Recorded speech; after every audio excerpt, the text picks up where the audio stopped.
Hello hello hello hello. इतने दिनों के बाद है आई सजना रात मिलन।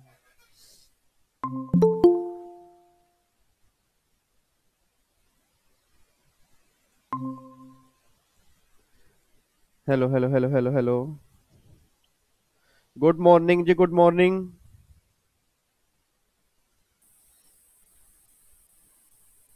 आपको मेरी आवाज आ रही है? Good morning sir. Yes good sir. Morning good morning good morning जी। अच्छा सुनो, मेरा क्लास स्टार्ट हो गया। मैं क्या हाल चाल है? गुड मॉर्निंग सही है sir. Sir. Good good morning जी, morning good sir. Morning good morning good morning. Sir कैसे आप हो सर? सर गुड आप मॉर्निंग कैसे हो? सर। गुड मैं मॉर्निंग बहुत सर। अच्छा हूँ सर आप जी। कैसे हो? मैं बहुत अच्छा हूँ, आप बताओ। हम भी सर बढ़िया आपके सर। बिना मन नहीं लगता था। अच्छा, आपके सर बिना मन आपका नहीं लगता? आशीर्वाद है। मेरा आपका आशीर्वाद। आशीर्वाद है sir. Thank you so much, thank you जी। मेरा आपके बिना मन नहीं लगता, देख लो। इतने दिनों के बाद फाइनली मैं आज आ ही गया फिर।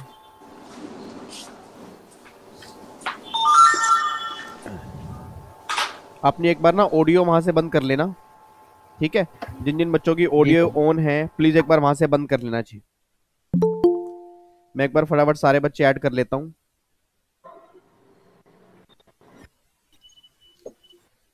अच्छा, बाकी जिन जिन बच्चों को जो भी क्वेश्चंस मुझे पूछने हैं ना, एक बार फटाफट से यहाँ चैट बॉक्स में लिख दो।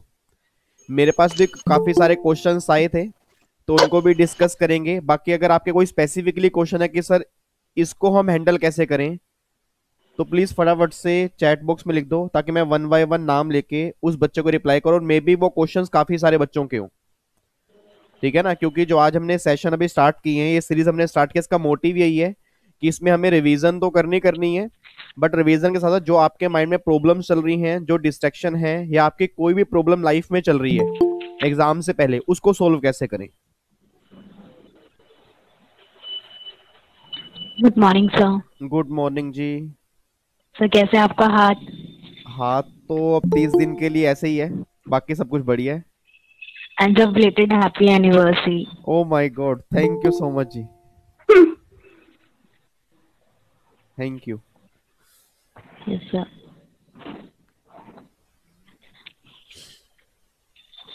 लिखो जी, बाकी फटाफट से बच्चे जो भी क्वेश्चंस पूछना चाहते हैं फटाफट लिखना स्टार्ट कर दो जी। ठीक है, कुछ क्वेश्चंस मेरे पास सामने आ चुके हैं, और कुछ क्वेश्चन जो मैंने वीडियो अपलोड की थी उसके अंदर भी अप्रोक्सीमेट 250 प्लस क्वेश्चंस मेरे पास आए थे। बट वो क्वेश्चन हम डिस्कस करेंगे। मैं चाहता हूं कि जो बच्चे इस टाइम सामने बैठे हैं उनके अगर कोई स्पेसिफिकली क्वेश्चन है तो उसको भी हम डिस्कस करें।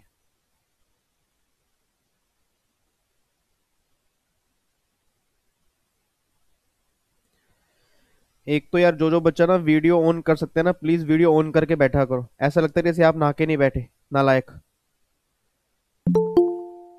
अब तो 11 बज चुके हैं।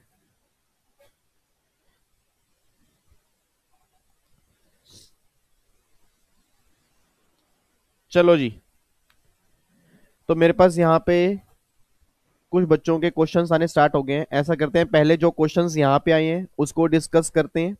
ठीक है जी, फिर मेरे पास जो क्वेश्चंस आए थे उसको हम डिस्कस करेंगे। ठीक है। सबसे पहले क्वेश्चन आकाश ने पूछा है। आकाश का क्वेश्चन यह है कि सर रिवीजन कैसे करें, टेक्स्ट लो पूरा फर्स्ट कौन से चैप्टर पढ़ें। अच्छा, ये ना बहुत सारे बच्चों के मन में डाउट है कि हमारे अब आपके अप्रोक्सीमेट ये लगा लो 30 दिन आपके पास बैलेंस बचे हैं, चाहे वो एग्जीक्यूटिव वाले बच्चे हैं चाहे वो प्रोफेशनल वाले बच्चे हैं। अब सबसे बड़ा प्रॉब्लम ये आ रही है कि सर लास्ट के 30 दिन में हम रिवीजन कैसे करें, और कौन कौन से टॉपिक इंपॉर्टेंट हैं और कौन कौन से टॉपिक इंपॉर्टेंट नहीं है। क्योंकि मे बी आप में से काफी सारे बच्चे होंगे अरे जिन्होंने पूरा टेक्स्ट अच्छे से कर लिया, मतलब सारे चैप्टर अच्छे से कर लिए, फिर तो कोई दिक्कत नहीं है। बट मे बी आप में से कई बच्चे ऐसे होंगे जिन्होंने पूरा टेक्स्ट ना भी अच्छे से किया नहीं होगा, या उनको किस चैप्टर के अंदर प्रॉब्लम आ रही होगी। तो मैं थोड़े बहुत चैप्टर आपको बता रहा हूँ जी। ठीक है जी, जो मोस्ट इंपॉर्टेंट चैप्टर है उसको किसी भी, मतलब किसी भी हालत में आप स्किप नहीं कर सकते उसको, वो टॉपिक तो आपने अच्छे से करने ही करने हैं। ठीक है जी। और रिवीजन में सबसे पहले आपने कैसे करना है, कौन से टॉपिक आपने उठाने हैं, और रिवीजन का शेड्यूल क्या होगा, वो थोड़ा बहुत आपको बता रहा हूं, तो मे बी आपके सभी बच्चों के काम आएगा। ठीक है जी। तो अगर मैं एग्जीक्यूटिव की बात करता हूं, आपके एग्जीक्यूटिव में इनकम टैक्स में सिंपल सी बात है, एक तो सैलरी का चैप्टर मोस्ट इंपोर्टेंट है। ठीक है। उसके बाद सेकंड चैप्टर आपका हाउस प्रॉपर्टी का, ये मोस्ट इंपोर्टेंट है। और हाउस प्रॉपर्टी के चैप्टर में टॉपिक कौन कौन से इंपोर्टेंट हैं वो मैंने कल एक अपने टेलीग्राम चैनल पे लिस्ट डाली थी, अगर आपको बताओ, जिसमें मैंने इंपोर्टेंट सेक्शंस लिखे थे, ठीक है ना। तो वो इंपोर्टेंट सेक्शन की लिस्ट बहुत जरूरी है, बात ध्यान देना। इट मींस वो सेक्शंस तो आपने करने ही करने हैं, वो सेक्शन आपने जरूर करने हैं, उस सेक्शन में सिंगल सेक्शन में आपने स्किप नहीं करना, यह बात ध्यान देना। अब मेनली प्रॉब्लम ये आती है कि लास्ट के 30 दिन में हम रिवीजन कैसे करें। तो मैं ये मान के चल रहा हूं कि आपकी क्लासेस सारी कंप्लीट हो चुकी हैं। एक बार आपने बुक से भी रिवीजन कर ली होगी, एक बार आपने एमसीक्यूज भी सारे प्रैक्टिस कर लिए होंगे। अब लास्ट के 30 दिन में आपने क्या करना है वो सुना ध्यान से। लास्ट के 30 दिन में ना आपने वो काम करना है जो आपने रिवीजन फर्स्ट या रिवीजन जो इससे पहले आपने किया है उसमें कुछ पोर्शन आपने हाईलाइट किया होगा। हाईलाइट कौन सा पोर्शन आपने किया होगा? जो पहली बार या सेकेंड टाइम आपसे सोल्व हुआ नहीं होगा, ठीक है जी। क्योंकि सिंपल सी बात है सर, जब मैं पढ़ता था ना तो मेरा एक काम था कि मैं हाथ में हाईलाइटर लेके बैठता था कि अगर मान लो कोई टॉपिक मुझे समझ में नहीं आया तो उसको मैंने हाईलाइट कर लिया कि इस टॉपिक के अंदर मुझे प्रॉब्लम है, सेकंड रिवीजन के उसके अंदर मैं अच्छे से करूंगा। तो मैं ये मान रहा हूं आप में से काफी सारे बच्चे या ऑलमोस्ट सारे बच्चे ऐसा करते होंगे कि या तो आपने पेंसिल से टिक मार्क किया होगा या पेन से आपने हाईलाइट किया होगा कि ये वाला टॉपिक मेरे से पहली बार में समझ में नहीं आया, उसको आपने जरूर अच्छे से करना है। अच्छा, अब रिवीजन करनी कैसे है? जो मैंने 19 घंटे की एक तो रिवीजन क्लास डाली है इनकम टैक्स की। अब मैं आपके माइंड में ना ये क्लियर कर दूं, काफी सारे बच्चे बार बार मुझसे पूछ रहे हैं कि सर इनकम टैक्स की वो तो पुरानी रिवीजन क्लास है। तो मैं क्लियर कर दूं कि जो 19 घंटे की इनकम टैक्स की रिवीजन क्लास है वो आपने जरूर देखनी है। उसके साथ आपने कुछ भी नहीं करना, सिर्फ जो मैंने अमेंडमेंट क्लास डाली है ना बस वो आपने देखनी है। मैं गारंटी दे रहा हूं सर, उससे बेस्ट रिवीजन क्लास कुछ भी नहीं है, उससे बेस्ट रिवीजन क्लास कुछ भी नहीं है। उस 19 घंटे में हमने काफी डिटेल में रिवीजन की हुई है, ठीक है। तो 19 घंटे की रिवीजन क्लास आपने जरूर देखनी है। और मेजरली आपको टाइम पता है किस पे लगाना है? टाइम आपको लगाना है क्वेश्चन सोल्व करने में। अब कई बच्चों की सबसे बड़ी प्रॉब्लम, आप में से एक ये सबसे बड़ी प्रॉब्लम है कि अगर आपने एक बार किसी बुक से एमसीक्यूज कर लिए ना तो आप दोबारा कहते हो कि सर दूसरी बुक्स अब कौन सी लें क्योंकि उस बुक्स में से कर चुका हूं। तो मैं एक बार सभी बच्चों को क्लियर कर दूं, जिस बुक से भी आपने एमसीक्यूज किए हैं, चाहे वो मेरी बुक से किए हैं चाहे वो किसी भी ऑथर की बुक से किए हैं, कम से कम उसकी 3 बार रिवीजन करनी है। मैं दोबारा बोलूंगा, कम से कम उन्हीं क्वेश्चंस की, मेरी लाइन को ध्यान सुना, उन्हीं क्वेश्चंस की 3 बार रिवीजन करनी है। क्योंकि अगर उन्हीं क्वेश्चंस के आप 3 बार रिवीजन नहीं करोगे ना, एग्जाम में आपको बहुत बड़ी प्रॉब्लम आएगी। अब आपके मन में क्या क्वेश्चन आ रहा होगा कि सर जो क्वेश्चन मेरे पहले हो चुके हैं उसका मैं क्या करूं? जो क्वेश्चन आपसे पहले हो चुके हैं उसको आप छोड़ दो, जो क्वेश्चन पहली बार में नहीं हुए थे उसको सेकंड रिवीजन के अंदर अच्छे से करो, और जो सेकंड रिवीजन में क्वेश्चन नहीं हो रहे उसको थर्ड रिवीजन में करो। और यहाँ पे जितने बच्चे मेरे सामने बैठे हैं, एक बात तो कान खोल के सुन लें कि आईसीएसआई के पिछले 5 साल के जो भी पेपर हैं उसका सिंगल क्वेश्चन भी आपने स्किप नहीं करना। वो सारे हमने स्टूडेंट दरबार में ऑलरेडी किए हैं, और वो कम से कम आपने 2 बार करने हैं। क्योंकि मेजर पेपर जो बनेगा ना, इतनी मेरी गारंटी है, दिसंबर में एग्जाम 100% होंगे, तो हमें पता है। अगर अभी भी दिमाग में चल रहा है पोस्टपोन, वो तो बाहर निकाल दो, क्योंकि अगर सीए वाले के एग्जाम स्टार्ट हो चुके हैं तो सीएस के भी एग्जाम 100% होंगे, ठीक है ना। अब वो बात अलग है कि चाहे वो फेब मार्च में एक विंडो खोल दें या वो जून के अंदर विंडो खोल दें, बट जो भी बच्चे दिसंबर में एग्जाम देंगे, एक बात ध्यान देना सर, दिसंबर में एग्जाम में कंपटीशन ज्यादा होगा, ये भी कंफर्म है कि एग्जाम बहुत टफ लेवल का नहीं आएगा। इट मींस एग्जाम बहुत टफ लेवल का नहीं आएगा। और दूसरी बात, आईसीएसआई मेजरली क्वेश्चन उनमें से ही पूछेगा जो उसने पास्ट 5 साल के अंदर पूछे हैं, उसी लेवल के पूछेगा। तो बहुत सारे बच्चे ना उसको इग्नोर करके चलते हैं। तो एक बात ध्यान देना, जितने भी चैप्टर आपने रिवाइज कर लिए हैं उन चैप्टर्स के पिछले 5 साल में जो भी क्वेश्चन आईसीएसआई ने पूछे हैं वो आपने जरूर करने हैं, और वो ऑलरेडी हम स्टूडेंट दरबार के अंदर कर चुके हैं, ठीक है जी। तो 2 बातें आपने अगले 30 दिन में ध्यान देनी है। सबसे पहली बात, 19 घंटे की रिवीजन क्लास, 18 घंटे की रिवीजन क्लास और कस्टम की रिवीजन क्लास, रिवीजन आपने वहां से करनी है, ठीक है जी। और दूसरा, अगर किसी टॉपिक में आपको दिक्कत आ रही है, आपको लगता है सर 19 घंटे की रिवीजन क्लास में ना या 18 घंटे की रिवीजन क्लास में 1-2 टॉपिक हमें समझ में नहीं आए, तो मे बी अगर आप में से काफी सारे बच्चों को पता है, हमने कुछ टॉपिक स्टूडेंट दरबार के अंदर भी किए थे, कुछ टॉपिक की रिवीजन मैंने दोबारा से स्टूडेंट दरबार के अंदर भी कराई है। और एक बात और बता दूं, जो मैंने 4 घंटे की अभी मैंने लेटेस्ट में क्लास डाली थी, 4 घंटे की लिमिट्स वाली, जिसके अंदर मैंने लेटेस्ट लिमिट्स की हैं, ठीक है, तो वो आपने जरूर देखनी है। और आपके एग्जाम में मेजरली क्वेश्चन लिमिट्स वाले बनते हैं, ठीक है ना। तो आप में से बहुत सारे बच्चे माइंड में स्ट्रेस लेके बैठे हैं कि सर पेपर कैसा होगा, या हम सारा कुछ भूलते जा रहे हैं, या हमें समझ में नहीं आ रहा। हमारा पढ़ाई में ध्यान नहीं लग रहा, ये बहुत गलत चीज है। और वो तभी हो रहा है जब आप सोशल मीडिया के ऊपर ज्यादा एक्टिव रहते हो, ये पोस्टपोन की न्यूज बार बार देखते हो, ठीक है। ये सारी न्यूज जब आप देखते हो तो आपके माइंड में भी क्वेश्चन रेज होते हैं कि हमारे एग्जाम का क्या होगा। आपका सिर्फ एक काम है इस टाइम, सिर्फ एक काम क्या है कि हमें अपनी पढ़ाई करनी है।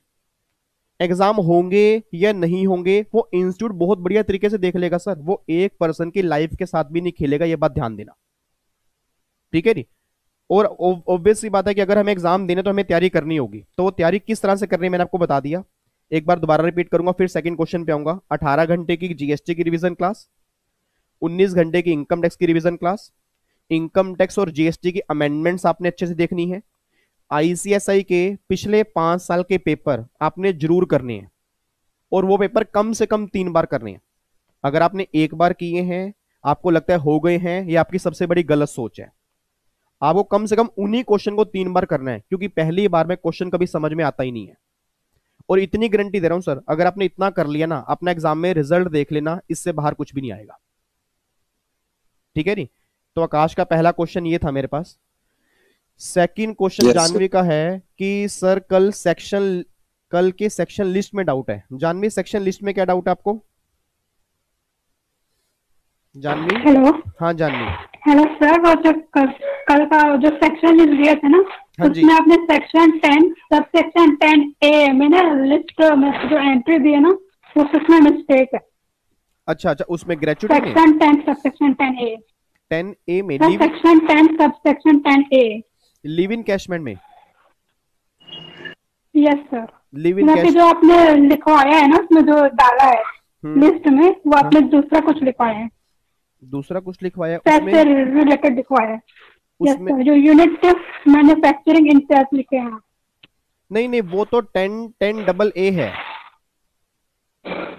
हाँ सर, उसी का मैं बोल रही हूँ। एक सेकंड रुको, मैं लिस्ट खोल रहा हूँ, एक सेकंड रुको, यस सर। एक सेकंड रुको। हाँ सही तो लिखा हुआ है, सेक्शन 10AA यूनिट्स मैन्युफैक्चरिंग इन स्पेशल इकोनॉमिक जोन। सर लेकिन उसमें तो अमाउंट की वो कुछ नहीं नहीं, वो 10A है लीव रिटायरमेंट वाला होता है ना। जानवी, वो 10A है। मैं आपको क्लियर कर दूं, एक 10A है और एक 10AA है। 10A जो है वो लीव इन कैशमेंट का है, जी। और 10AA जो है वो SEZ वाला है। क्या 10A तो पेंशन वाला है ना, पेमेंट कंप्यूटेशन ऑफ पेंशन। हाँ पेंशन तो सॉरी, हाँ हाँ हाँ पेंशन 10। एक सेकंड रुको, एक Yes, सेकंड, sir, एक उसी सेकंड, में। एक सेकंड रुको। अच्छा हाँ, यहाँ पे ठीक है, यहाँ पे 10AA आएगा सिर्फ, ठीक है। जी यहाँ पे सर। जहाँ लिस्ट में है ना 10AA, यहाँ पे लिखा हुआ है स्पेशल इकोनॉमिक जोन, यहाँ पे सेक्शन 10AA नहीं आएगा, सिर्फ 10AA आएगा, जी सर। ठीक है। जी सर। तो प्लीज एक बार लिस्ट में सही कर लेना जी, जहाँ पे 10AA लिखा है तो वो 10AA नहीं है, सिर्फ 10AA है। ओके जानवी, और कोई डाउट आपको? No sir. Okay thank you. Thank you sir. Okay जी, एक विधि का डाउट मेरे पास आया है कि sir income tax direct tax कैसे करें, ओल्ड सिलेबस प्रोफेशनल। प्रोफेशनल वाले बच्चे ओल्ड सिलेबस के तो बस इतना ध्यान दे रही है, आपका एग्जीक्यूटिव अच्छे से क्लियर होना चाहिए बस। मतलब एग्जीक्यूटिव का इनकम टैक्स तो आपने जरूर करना है, क्योंकि काफी सारे क्वेश्चंस आपके उसमें से आते हैं। और बाकी जो आपका इंटरनेशनल टैक्सेशन है उसकी रिवीजन मैंने ऑलरेडी स्टूडेंट दरबार में आपकी करवाई हुई है, वो आपने जरूर करनी है। प्रोफेशनल वाले बच्चे बस इतना ध्यान दें कि क्वेश्चंस की प्रैक्टिस मैक्सिमम करें, मतलब जितनी वो क्वेश्चंस की प्रैक्टिस ज्यादा करेंगे ना, उतना एग्जाम में उनको आसानी होगी। क्योंकि ओल्ड सिलेबस जो प्रोफेशनल का उसमें सिलेबस बहुत वाइड है, और इतना वाइड है उनको समझ नहीं आता कि हम करें तो करें क्या। तो सबसे बेटर तरीका यह है कि आप भी 19 घंटे की रिवीजन क्लास देख सकते हो, क्योंकि आपके एग्जाम में एग्जीक्यूटिव वाला सारा इनकम टैक्स है, तो आप तो एक बार वहां से कर लो। और दूसरा जो आपका एडिशनल टॉपिक्स हैं, इंटरनेशनल टैक्सेशन, आप वहां से रिवीजन कर लो स्टूडेंट दरबार के अंदर से। और क्वेश्चन की प्रैक्टिस जो हमने स्टूडेंट दरबार में की है, वो सारे क्वेश्चन आपके लिए भी सेम पैटर्न है कि जो आईसीएसआई ने क्वेश्चंस पूछे हैं पिछले सालों में, वो आपने जरूर करने हैं, ठीक है। और वो ऑलरेडी हम स्टूडेंट दरबार में कर चुके हैं, क्योंकि कई बच्चों ने स्टूडेंट दरबार को बहुत मजाक में लिया था, उन्हें नहीं पता कि उसके अंदर हमने क्या चीजें की थी, और वो एग्जाम में उन्हें पता लगेगा कितना हेल्प होगी उससे, ठीक है जी। उसके बाद मेघना का एक है, please give us daily target sir. अच्छा, डेली टारगेट काफी सारे बच्चे कह रहे हैं कि आप हमें डेली टारगेट देने स्टार्ट करो। तो मैं वापिस आ चुका हूं सर अब।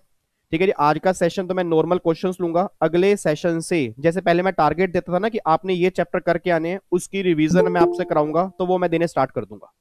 ठीक है, तो डेली टारगेट बहुत जल्दी स्टार्ट हो जाएंगे, 2 या 3 दिन के अंदर, एग्जीक्यूटिव प्रोफेशनल दोनों के लिए। उसकी आप टेंशन छोड़ दो। रवि का क्वेश्चन है कि सर एक क्वेश्चन था, टैक्स में जीएसटी अच्छे से हो गया बट इनकम टैक्स में रिवीजन नहीं हो रहा, सर क्या करें अब, इन 1 मंथ इनकम टैक्स कैसे रिवीजन करें।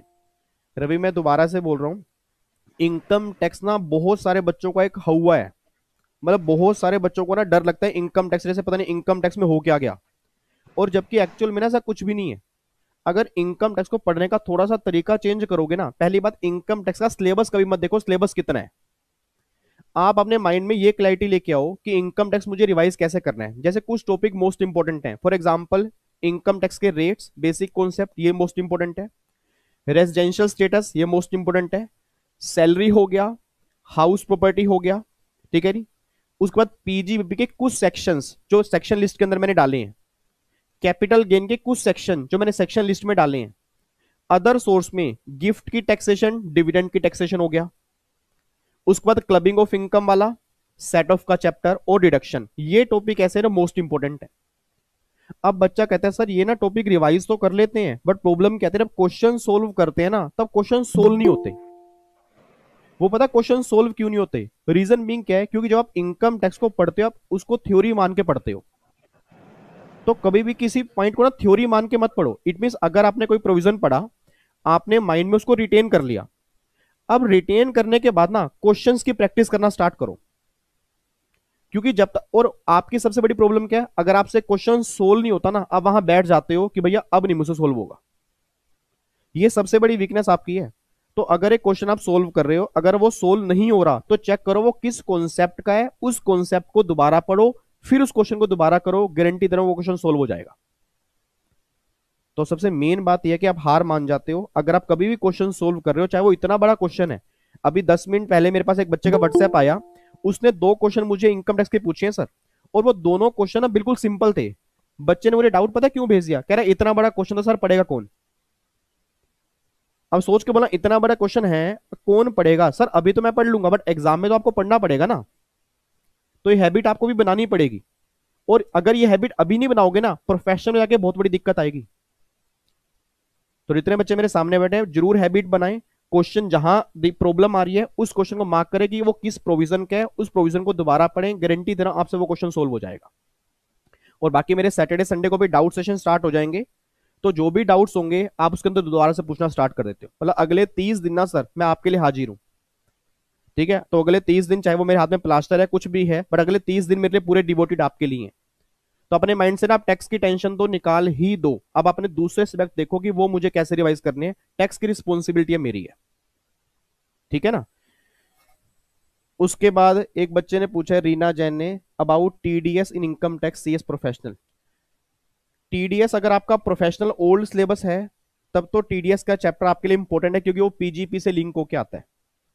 और अगर आपका न्यू सिलेबस है देन टीडीएस का चैप्टर आपके सिलेबस में नहीं है, ठीक है ना। क्योंकि ओल्ड सिलेबस वाले बच्चे प्रोफेशनल के ध्यान दें, जब भी क्वेश्चन बनेगा टीडीएस का तो पीजीपी से लिंक होके बनेगा, क्योंकि कुछ खर्चे ऐसे हैं जिसपे टीडीएस कटता है।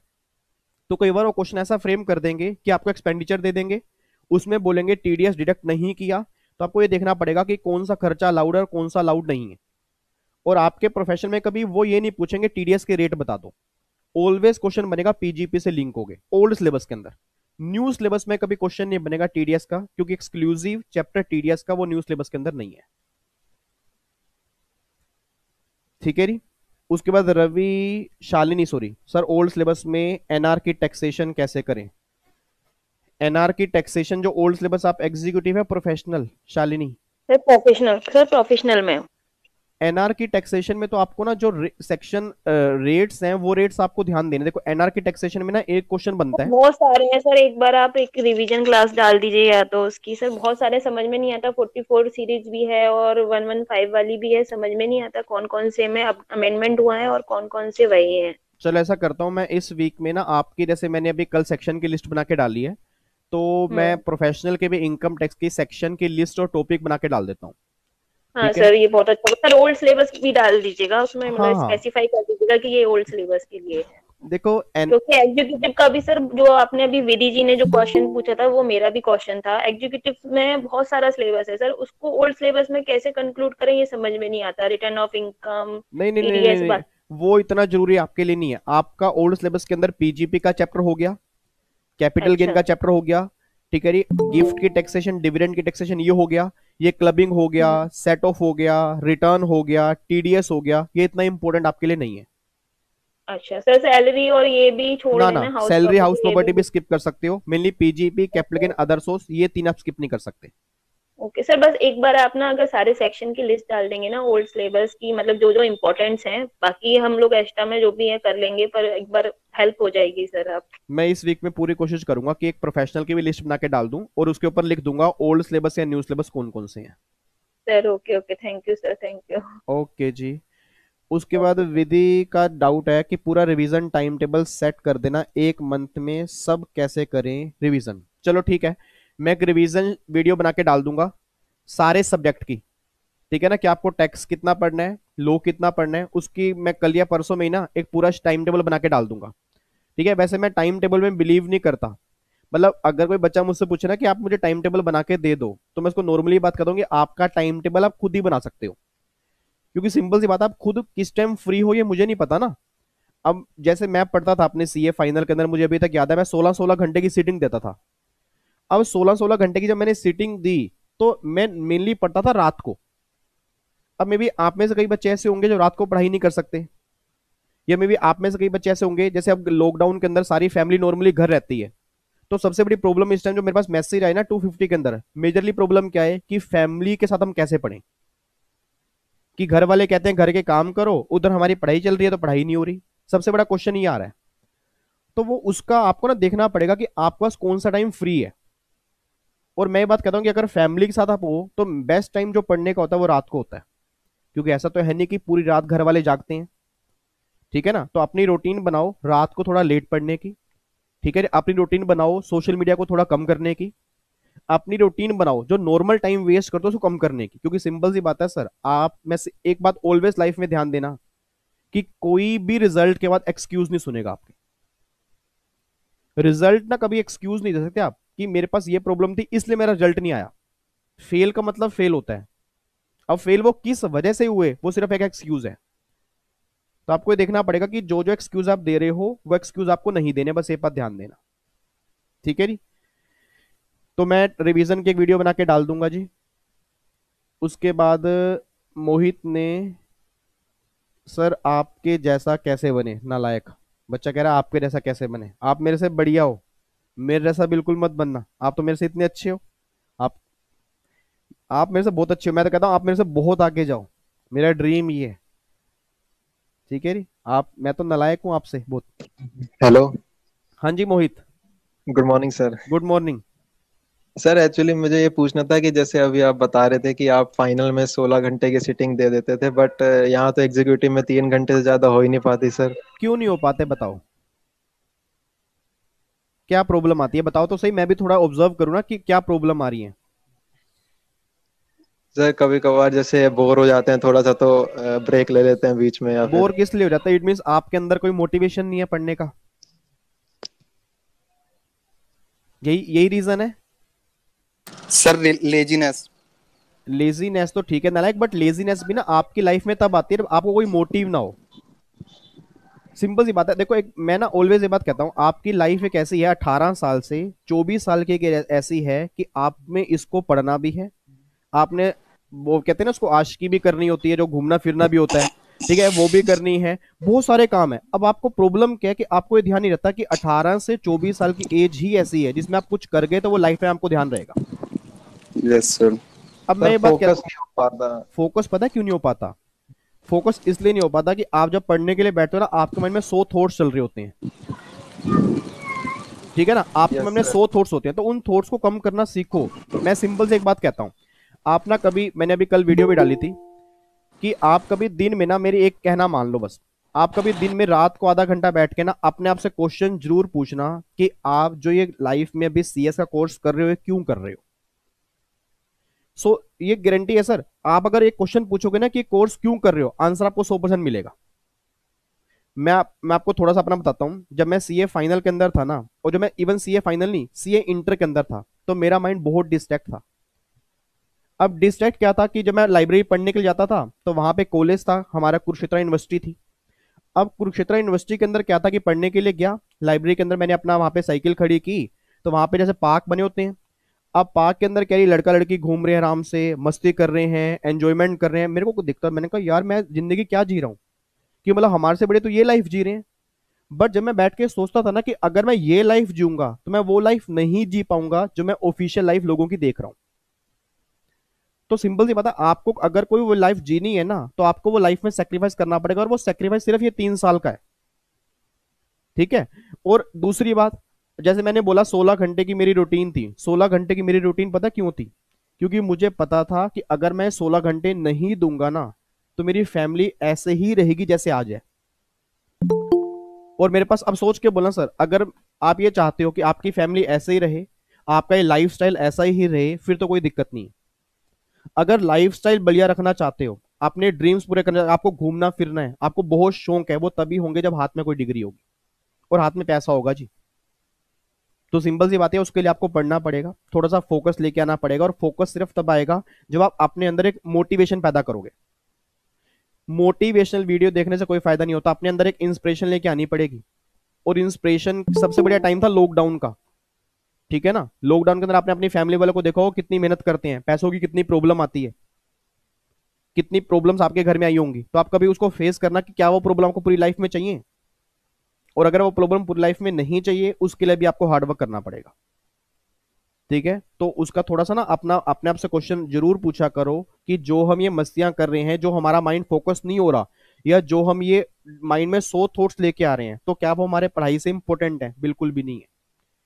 आपको ना 2 दिन प्रॉब्लम आएगी, 3 दिन प्रॉब्लम आएगी, 1 हफ्ते के बाद आप देख लेना आपका शेड्यूल बन जाएगा। मैं आपको बताऊं, आपको थोड़ा सुन के हंसी आएगी। आजकल ना टीवी पे एक नाटक चल रहा है, कौन सा है वो, अनुपमा करके एक नाटक है, पता नहीं, मेरे को नहीं पता आप में से कि कोई देख रहे नहीं देख। उसको मैंने 2 दिन देखा, ध्यान सुना, क्योंकि मैं 15 दिन घर रह के आया था, तो मम्मी को मेरा बड़ा शौक है अनुपमा अनुपमा अनुपमा। अच्छा, वो मम्मी मेरी क्या करती है, देखते देखते ना रोना स्टार्ट कर देती है। पता नहीं उसमें एक है काव्या करके कोई एक है, तो उनका कोई सीन चल रहा होगा, मम्मी की आंखों में आंसू। मैं कहा क्या हो गया? कह रही है अनुपमा के साथ ऐसा हो रहा है। मैं कहा वो तो नाटक में चल रहा है, आप क्यों रो रहे हो? तो मतलब एक आदमी उसमें इतना इन्वॉल्व हो गया कि उसके अंदर डूब गया। अच्छा, 2 दिन देखा तो मुझे भी अच्छा लगा। अब मैं अभी कुरुक्षेत्र से वापिस आया, मैंने अपने घर में लगा लिया, या अपने फ्लैट में आके। अब मेरी वाइफ देखे कि ये अनुपमा आप कैसे देख रहे हो, आपने तो आज तक कभी सीरियल देखा ही नहीं। मैंने कहा भैया अच्छा, मम्मी ने देखा भी, मैंने 2-3 देख। अब यकीन मानना, वो दिन था, आज से 1 हफ्ता पहले की बात है, वो दिन था और आज का दिन है, मैंने वो नाटक दोबारा नहीं देखा। रीजन मी, क्योंकि मुझे लगा कि वो मैं आधा घंटा सीरियल देख तो लूंगा, बट उसका इतना इंटरेस्ट क्रिएट होगा ना, मैं छोड़ ही नहीं पाऊंगा। अब मुझे पता है वो सीरियल में कुछ ना कुछ बढ़िया चल रहा होगा, बट मैं अपनी लाइफ का आधा घंटा अगर उसको दे रहा हूं, तो इट मीन अपनी लाइफ का आधा घंटा मैं कहीं ना कहीं वेस्ट भी कर रहा हूं। बच्चा कह रहा है एंटरटेनमेंट तो जरूरी है, बट एंटरटेनमेंट के लिए आप दूसरा कुछ करो ना। जैसे मेरा हॉबी है कि मैं गाने सुन लेता हूं, तो मेनली आपको ना देखना पड़ेगा कि आप कहां टाइम वेस्ट कर रहे हो। वो थोड़ी सी प्रॉब्लम होगी, अगर वो टाइम कट करना स्टार्ट कर दोगे ना, 24 घंटे बहुत ज्यादा होते हैं, ठीक है। तो अपने आप से कभी देखना कि आप टाइम वेस्ट कहां कर रहे हो जी। ये ध्यान रखना कि आप अगर वो नाटक नहीं देखोगे तो उसको देखने से आपका फायदा होगा, उनका कोई नुकसान नहीं होगा। बच्चा कह रहा है टीआरपी उनकी गिर जाएगी, आपने उसकी टीआरपी नहीं बढ़ानी, नालायक, आपने अपना करियर बनाना है। उसके बाद चलो एक क्वेश्चन है। Thank you sir, and get well soon sir. Thank you जी। एक क्वेश्चन है भाविका का कि अगर हम कैपिटल गेन और पीजीपी छोड़ के बाकी सारे चैप्टर अच्छे से कर लें तो हो जाएगा क्या? नालायक, रह क्या गया बाकी? बच्चा कह रहा है पीजीपी छोड़ दूं और कैपिटल गेन छोड़ दूं, हो जाएगा क्या? हाँ हो जाएगा। अगले अटेम्प्ट दूसरे। सर ये दोनों चैप्टर्स बिल्कुल नहीं हो पाते हैं। ओ मेरे लाल, मेरे काले, मेरे पीले, अगर ये चैप्टर नहीं हो पाते हैं तो उसके बिना नंबर कैसे आएंगे? बच्चा कह रहा है कैपिटल गेन पीजीपी के बिना हो जाएगा क्या? हाँ हो जाएगा, 3-4 अटेम्प्ट के अंदर हो जाएगा। नालायक, आपको इस नहीं अटेम्प्ट के सर, अंदर करना जैसे है। पूरा पेपर में वैसे भी क्वेश्चन सारे तो अटेम्प्ट हो नहीं पाते। हाँ मेरे काके हो नहीं पाते, बट आप एक बात सोच के बोलना।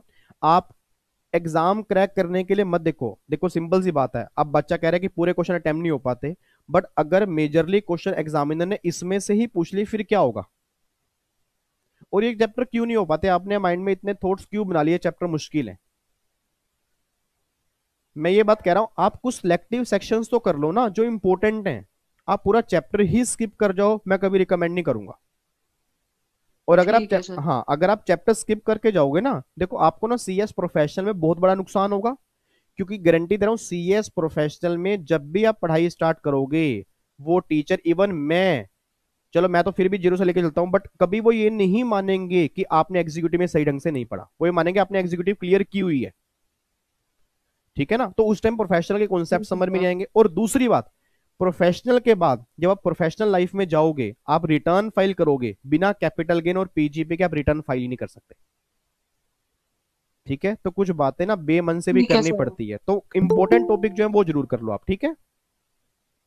ठीक है सर, थैंक यू। ओके जी। सर हाँ जी, सर मेरा एक डाउट है जीएसटी में। बोलो।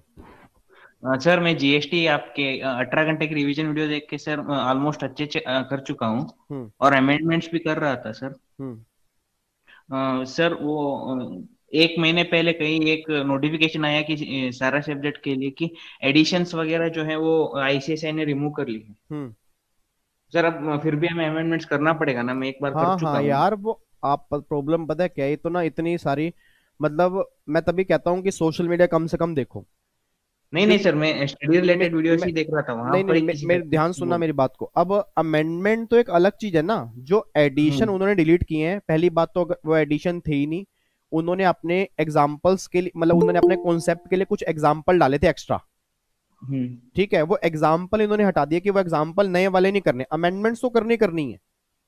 हाँ सर, वो 10 वीडियो नए दिसंबर के लिए डाले वो थे ना तो आपने करनी ही ग्रुप पे। करनी है, ये बात ध्यान देना।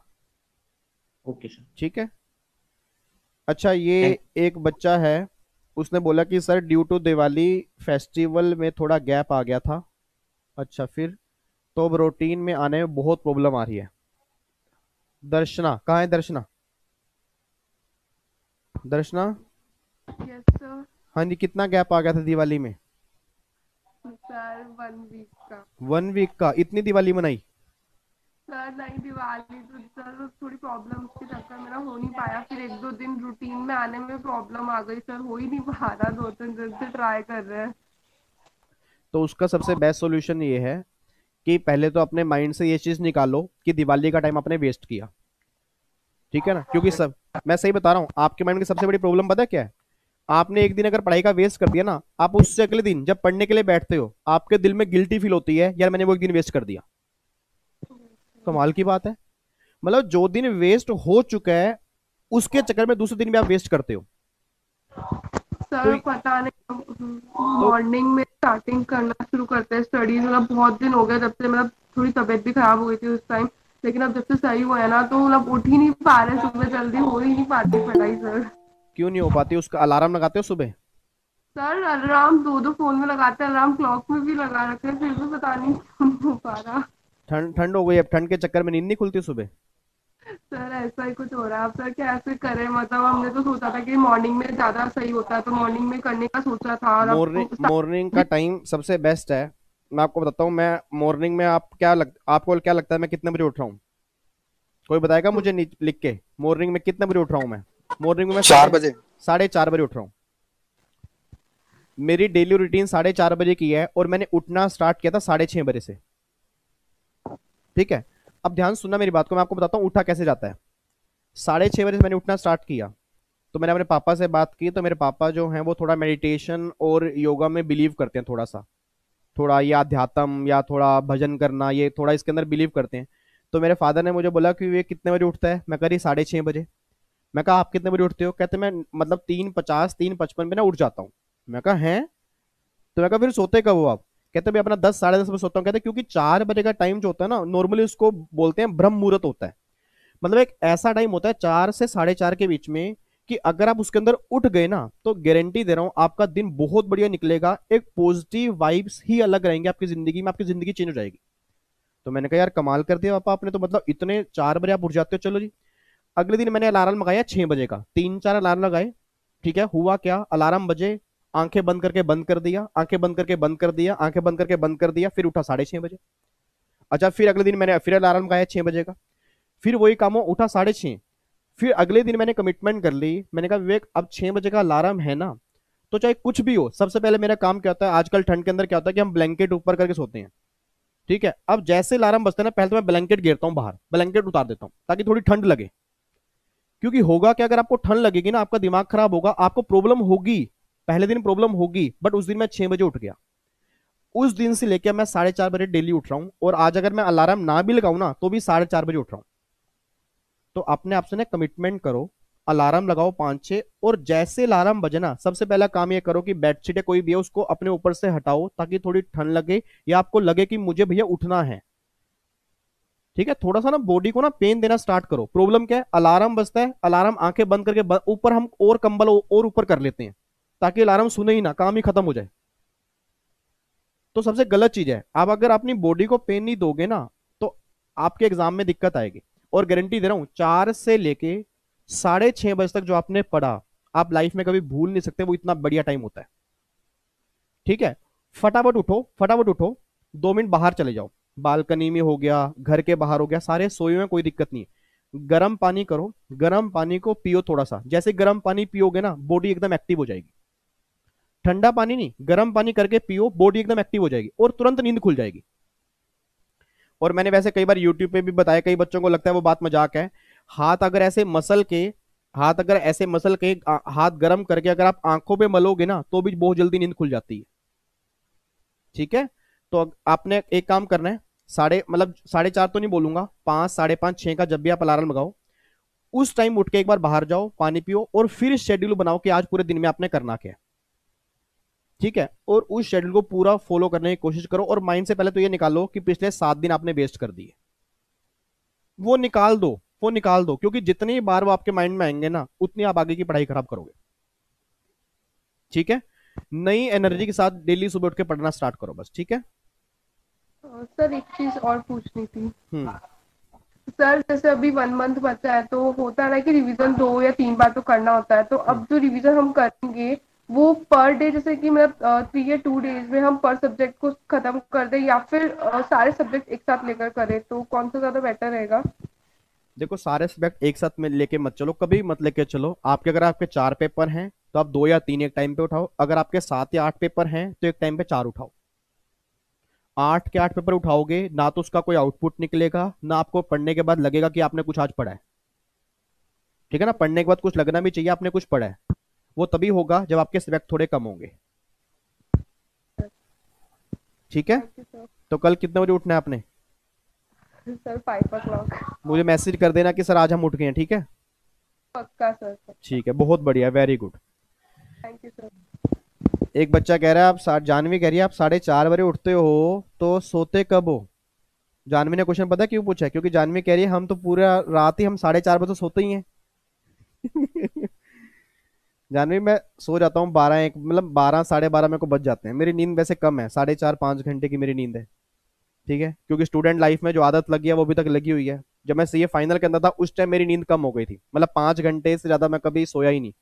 दोपहर के अंदर भी मेरे को नींद नहीं आती, बट 5 घंटे के अंदर मेरी नींद पूरी हो जाती है। वो अपना अपना हिसाब होता है, मैं नहीं कहूंगा नींद कम करो, नींद पूरी 6 6.5 घंटे की लो, बट जल्दी उठ जाओ सुबह,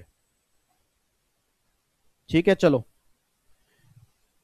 उसके बाद एक बच्चे ने क्वेश्चन पूछा है, अभी मेरे पापा का ऑपरेशन होने वाला है तो भी हॉस्पिटल एंड ऑल जाना रहता है, तो कैसे शेड्यूल बनाएं, और टेंशन भी है कि सब कुछ अच्छे से हो इसलिए। निकिता, पहले तो मैं प्रे करूंगा भगवान से कि आपके फादर साहब बहुत जल्दी हेल्दी हो जाएं, सही हो जाएं, ठीक है री, ठीक है। देखो, उसके अंदर आप ये काम कर सकते हो, देखो जो काम जरूरी है वो तो करना है ना, जो काम जरूरी है वो तो करना है, उसके अंदर आप पीछे नहीं हट सकते। बट मैं दोबारा से बोलूंगा कि आपके फादर साहब का ऑपरेशन है, आप हॉस्पिटल में जाते हो या आना जाना लगा रहता है, तो आप ना उसके अंदर, मैंने क्या बोला कि आप उसके अंदर ये टाइम देखो कि जब आपके पास फ्री टाइम हो। मतलब फ्री टाइम का मतलब क्या है कि मेरे पास मान लो दिन में 24 घंटे हैं, मुझे पता है कि मेरे घर में 16 घंटे किच किच लगी रहती है, भाई 16 घंटे कोई ना कोई आया है, बट मेरे पास मुझे पता कि 8 घंटे ऐसे हैं जो घर में कोई नहीं होता। अब उस 8 घंटे में अगर आप बोलो जी मुझे सोना होता है या मुझे अपने काम भी करने हैं या मुझे अपना एंजॉयमेंट भी देखना है, तो उस टाइम फिर आपको अपनी एंजॉयमेंट को काटना पड़ेगा। क्योंकि प्रॉब्लम क्या है, 24 घंटे में से ना आपको पता है कि भैया इतना टाइम तो मेरा फैमिली के साथ लगा रहेगा, उसको मैं कम कर ही नहीं सकता। बट जो टाइम मेरा फैमिली के साथ नहीं है और वो मैं अपने लिए यूज करूं, अभी नहीं करूंगा, उसमें से कुछ टाइम कट करके आप पढ़ाई करना स्टार्ट कर दो। मैं आपको ना कभी ये नहीं बोलूंगा कि अपनी जिंदगी बेकार बना दो, ठीक है, बट लास्ट का 1 महीना गारंटी दे रहा हूं सर, इस 30 दिन में जो पढ़ गया ना, 30 दिन में जो पढ़ गया, वो ये लगा लो पिछले 1 साल की या 1.5 साल की पढ़ाई और ये 30 दिन की पढ़ाई बहुत बराबर है। आप देखना कई सारे लोग सर, आपको मैं अब क्या समझाऊं, आप समझदार वैसे ज्यादा हो, आप कभी भी देखना जब भी रेस स्टार्ट होती है ना, तो बहुत सारे लोग तेजी से दौड़ना स्टार्ट करते हैं बट बाद में जाके ढीले पड़ जाते हैं। कई लोग ऐसे होते हैं जो स्लो दौड़ना स्टार्ट करते हैं बट बाद में बहुत तेजी से दौड़ते हैं और फर्स्ट आ जाते हैं। तो आपको भी यही करना है। आप पहले कैसे दौड़े मुझे नहीं पता, बट लास्ट के 30 दिन आपको बहुत बढ़िया दौड़ना है और जबरदस्त तरीके से अपने एग्जाम निकालने हैं। ठीक है निकिता? ठीक है sir, thank you sir. Okay जी। और एक बच्चे ने बोला है, छाया ने, कि सर रूल नंबर 43 में जो चेंजेस आए हैं उससे रिलेटेड क्वेश्चंस आपने किस क्लास में करवाए हैं, हमें यूट्यूब पर नहीं मिल रहे। छाया, रूल नंबर 43 में जो चेंज आया ना, जो मैंने अमेंडमेंट क्लास डाली है उसके अंदर मैंने रूल नंबर 43 के 1 या 2 क्वेश्चन करवाए थे, उसके अलावा मुझे करवाने थे कस्टम के बाद, बट उसके बाद मेरा फ्रैक्चर हो गया। तो अब मैं इस हाथ से लिख तो नहीं पा रहा, बट इस हाथ से मैं टाइप जरूर कर पा रहा हूँ लेफ्ट हैंड से। तो मैं कोशिश करूंगा कि आप, नवंबर है ना, तो दिसंबर के फर्स्ट वीक में मैं क्वेश्चंस करवाना स्टार्ट कर दूं, ठीक है? तो नवंबर के फर्स्ट वीक में आपका वो क्वेश्चंस आने स्टार्ट हो जाएंगे। ठीक है Chhaya? Okay sir, thank you. उसमें ही प्रॉब्लम आ रही थी बस। ठीक है, मैं कोशिश पूरी करूंगा, करवा दूंगा। Okay sir, thank you hello sir. Sir. हाँ जी। सर रीना जैन बोल रही हूँ। जी। सर मैं, आप मुझे बच्चा बोले, मैं बच्चा नहीं हूँ actually, I am 52 years old. तो सॉरी मैम। नहीं नहीं, ओके सर। सर प्रोफेशनल का मैं फर्स्ट न्यू सिलेबस का ग्रुप दे रही हूँ, फर्स्ट ग्रुप दे रही हूँ। तो मेरे को सर थोड़ा सा बताइए कि इसमें इम्पोर्टेंट चैप्टर्स कौन से हैं। मैंने 19 इयर्स, 18 इयर्स और अमेंडमेंट्स एवरीथिंग सब देख चुकी हूँ। तो इनकम टैक्स में पर्टिकुलरली ये क्लबिंग ऑफ, सेट ऑफ, ये न्यू सिलेबस में है क्या? नहीं नहीं नहीं नहीं, न्यू सिलेबस के अंदर ये चैप्टर नहीं है। मैं नॉर्मली क्लास के अंदर ही बोलता हूँ कि न्यू सिलेबस के अंदर 5 हेड हो गया जो आपने एग्जीक्यूटिव के अंदर पढ़ा। हाँ जी। आपके सिलेबस में इन्होंने डाला नहीं हुआ, बट कई बार ना वो लिंकिंग पूछ लेते हैं, क्योंकि सिंपल सी बात है, एग्जाम बनाने वाला ऑलवेज ये बात ध्यान दो, प्रोफेशनल एग्जाम बनाने वाला वो हमेशा ये ध्यान में रखेगा कि आपने एग्जीक्यूटिव क्लियर की हुई है। तो आप ना उसको ये आर्ग्यूमेंट नहीं करोगे जी मेरे एग्जाम में तो ये 5 हेड थी नहीं, आपने डाल कैसे दिए, आपने लिंक कैसे दे दिया। तो उसका क्वेश्चन ये होगा कि आपने एग्जीक्यूटिव तो की हुई है ना अच्छे से। हाँ सही बात है। तो आपको वो उस पर टाइम नहीं लगाना, बट आपको इतना जरूर माइंड में होना चाहिए कि जो आपने एग्जीक्यूटिव के अंदर पढ़ा उसका कुछ आइडिया आपको है। मेनली आपके सिलेबस में सिर्फ टोटल 6 चैप्टर ही हैं। ओके। एक तो इंटरनेशनल टैक्सेशन हो गया पूरा, हाँ ठीक है, और बाकी आपका डिविडेंड की टैक्सेशन हो गया, बायबैक की टैक्सेशन हो हाँ, गया, कैपिटल गेन की स्पेशल टॉपिक हो गया, ठीक है, yeah. बस वही आपके सिलेबस में है। तो मेनली आपको जो ध्यान लगाना है, एक तो आपका जो इंटरनेशनल टैक्सेशन है उस पर ध्यान लगाना है, ठीक है जी। उसके अलावा डिविडेंड की टैक्सेशन, मैट हो गया, बायबैक की टैक्सेशन हो गया। तो ये आपके मेजरली मेन टॉपिक है इनकम टैक्स में। सर जो आपकी बुक है उसमें काफी कुछ एडिशनल भी दे रखा है जो आपने लेक्चर्स के अलावा जो बुक में है, तो वो पढ़ना है क्या? वो सिर्फ एक बार अगर आपके पास टाइम है तो आप रीडिंग ले सकते हो, अदरवाइज हाँ। उसके जो आपने लेक्चर्स में किया उसके नोट्स जो हैं वो सफिशिएंट है, हाँ। विद क्वेश्चंस की प्रैक्टिस। हाँ हाँ सर जी, ठीक है। Okay, thank you so much sir. Okay जी, थैंक यू। जानवी ने पूछा कि सर 1 महीने में 2 ग्रुप कैसे करें। जानवी पहले तो आप मेरे सामने आओ। जानवी, बच्चा डर के मारे आ ही नहीं रहा। ओ माय गॉड। हाँ जी जानवी, दोनों ग्रुप देने आपने? Yes sir. कोचिंग हो चुकी है सब सारी? Yes sir. रिवीजन कितनी अभी कुछ हुई है? सर वही फर्स्ट सर मैंने मतलब जून 2020 में पहले फर्स्ट ग्रुप देना था। ओके। बट एक्सटेंड हो गया था तो मैंने मतलब मुझे लगा कि टाइम वेस्ट होगा तो मैंने ग्रुप 2 की कोचिंग स्टार्ट कर दी थी। ठीक है, तो कोचिंग कब खत्म साथ हुई में है? थी कोचिंग सर अभी बस 1 मंथ पहले मतलब अक्टूबर में। तो जब कोचिंग चल रही थी उस टाइम आप फर्स्ट ग्रुप की तैयारी कर रहे थे साथ साथ? यस सर, वो साथ साथ चल रहा था सर। ठीक है, तो अब आपकी कोचिंग सेकंड ग्रुप की खत्म हो चुकी है। Yes sir. आपने साथ साथ उसकी रिवीजन की थी? सर साथ में मतलब मैं ज़्यादा टाइम तो नहीं दे पाती थी बट मतलब एक या दो सब्जेक्ट्स मैंने साथ में पढ़े थे तो मतलब 2 to 3 आवर्स मैं फर्स्ट ग्रुप को दे पा रही थी। देखो, अब अगर लास्ट के 30 दिन की बात करूंगा तो 30 दिन का मतलब यह है कि आपके 8 पेपर हैं, तो इट मीन्स आपके पास यस 4 दिन पर पेपर के लिए, 3 दिन मान के चलो। Yes sir. तो उस 3 दिन में ना आपको उसी की रिवीजन करनी है, ठीक है, जिस टॉपिक के अंदर आपको पहले प्रॉब्लम आई है काफी सारी। Okay sir. मतलब प्रोविजन आपने वो पढ़नी है, ठीक है, कॉन्सेप्ट आपने वो अच्छे से पढ़ने हैं, बट क्वेश्चन की प्रैक्टिस आपने करनी है। Okay sir. और क्वेश्चन की प्रैक्टिस कैसे करनी है? आप पिछले 5 साल के नहीं, पिछले 2 साल के आईसीएस के पेपर उठा लो ओके सर। और उनके क्वेश्चंस करना स्टार्ट करो, ओके आंसर बिना सर। देखे, ठीक। ठीक है। फिर जिस क्वेश्चन में दिक्कत आ रही है, जिस क्वेश्चन का आपका आंसर गलत आ रहा है, तुरंत चेक करो कि वो क्वेश्चन किस कॉन्सेप्ट का है, ओके सर।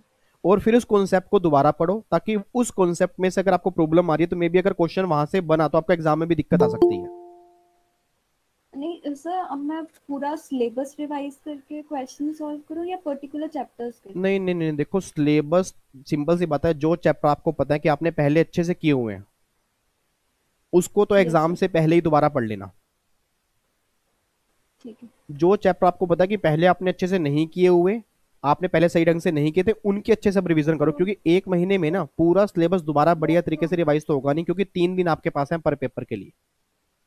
Yes sir. अब उस 3 दिन में क्वेश्चन की प्रैक्टिस भी करनी है, उस 3 दिन में रिवीजन भी करनी है, ठीक है ना। तो क्वेश्चन की प्रैक्टिस के लिए आप 1 दिन रख लो या 1.5 दिन रख लो, और 1.5 दिन जो है वो रखो प्रोविजन या कोई टॉपिक की रिवीजन के लिए, ठीक है सर। और वो वही टॉपिक हो जो आपने पहले सही ढंग से नहीं किए हुए, ओके। ठीक है जानवी। Yes sir. और इसका ना thank return you sir. Schedule बनाओ, रिटर्न शेड्यूल बनाओ, ऐसे नहीं माइंड में नहीं। अभी एक काम करो, वीडियो खत्म होगी, आराम से शाम को बैठ के पूरा रिटर्न शेड्यूल बनाओ।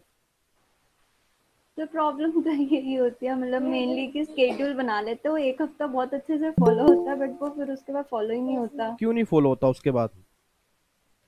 तो पता नहीं लाइक अब हर दिन एक जैसा नहीं होता, कभी उस टाइम पे कभी कुछ तो मतलब आप इम्पोर्टेंट इतने बड़े बड़े शेड्यूल मत बनाओ ना, आप डेली का शेड्यूल बनाओ। जैसे आज मैं सुबह उठा, मैंने तो कभी, अब मेरा जो प्लान होता है, आज मैं अगर सुबह उठाऊं तो मेरा आज मुझे क्या करना है, तो मैंने आज का शेड्यूल बनाया है।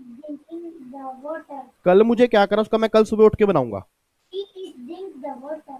ठीक है। तो अगर आपको लगता है कि आप मंथली शेड्यूल फॉलो नहीं कर सकते तो आप क्या करो, 4-4, 5-5, 6-6 दिन के शेड्यूल बनाओ, ओके सर। ठीक है। तो उससे क्या होगा, आपको कंप्लीट करने की अच्छे मन में इच्छा भी जाहिर होगी, और अगर एक महीने का बनाओगे ना तो इतना लंबा शेड्यूल देख के वैसे घबरा जाओगे, यार मैं कंप्लीट कैसे करूंगा, यस सर। ठीक है। तो बेटर ये है अपना वीकली शेड्यूल बनाओ या डेली शेड्यूल बनाओ, बट एक एक महीने का भी शेड्यूल मत बनाओ, ठीक है सर।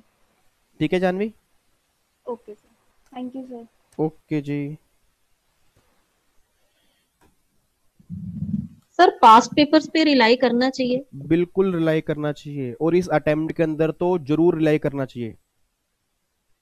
जो दिसंबर का अटेम्प्ट है और जून का अटेम्प्ट है, इस पे जरूर रिलाई करना चाहिए, क्योंकि मुझे इतना पता, देखो इंस्टीट्यूट भी जानता है कि बच्चा इस टाइम घर बैठ के नहीं पढ़ रहा, बच्चा बहुत डिस्टर्ब है, ठीक है। बच्चे के फैमिली प्रॉब्लम काफी चल रही हैं, बट उनकी मजबूरी है एग्जाम लेना भी, ठीक है ना। उनकी मजबूरी भी समझो आप थोड़ी सी, क्योंकि अगर वो एग्जाम नहीं लेंगे तो कहीं ना कहीं उन्हें भी प्रॉब्लम फेस करनी पड़ रही है। अब उन्होंने आपको ऑप्शन, हर बच्चे को ऑप्शन दे दिया ना कि देखो सिंपल सी बात है कि अगर आपको हेल्थ की प्रॉब्लम है तो आप अभी एग्जाम मत दो, बाद में दे देना, बट एक बच्चा कहता है मुझे अभी एग्जाम देने हैं। अब उनको ही पता है कि जून वाला बच्चा, दिसंबर वाला बच्चा एक साथ एग्जाम देगा, और घर में किसी बच्चे की इतनी जबरदस्त तैयारी नहीं हुई, क्योंकि हर बच्चे का मेंटल लेवल डिस्टर्ब है, हर बच्चा स्ट्रेस में है, हर बच्चा टेंशन में है, हर बच्चा प्रेशर में है। तो उस लेवल का पेपर बनाएंगे ही नहीं कि ताकि उसको देख के बच्चा और डिप्रेशन में चला जाए। वो ना पेपर उस लेवल का बनाएंगे जो उनके मॉड्यूल में क्वेश्चन होंगे, जो पहले वो क्वेश्चन कोट कर चुके हैं उसी को मॉडिफाई करके पेपर बनेगा। अब जो बच्चा उनके मॉड्यूल के क्वेश्चंस या पिछले 5 साल के पेपर करके ही नहीं गया तो वो किसी को ब्लेम नहीं कर सकता जी मैंने पेपर कहां से बना मुझे पता ही नहीं। ठीक है, तो मेजरली बच्चे क्या करते हैं, अलग अलग ऑथर्स की बुक तो फॉलो करते रहते हैं, जो आईसीएस ने पिछले 5 साल के अंदर क्वेश्चन पूछे वो फॉलो नहीं करते। तो ये सबसे बड़ी मिस्टेक है।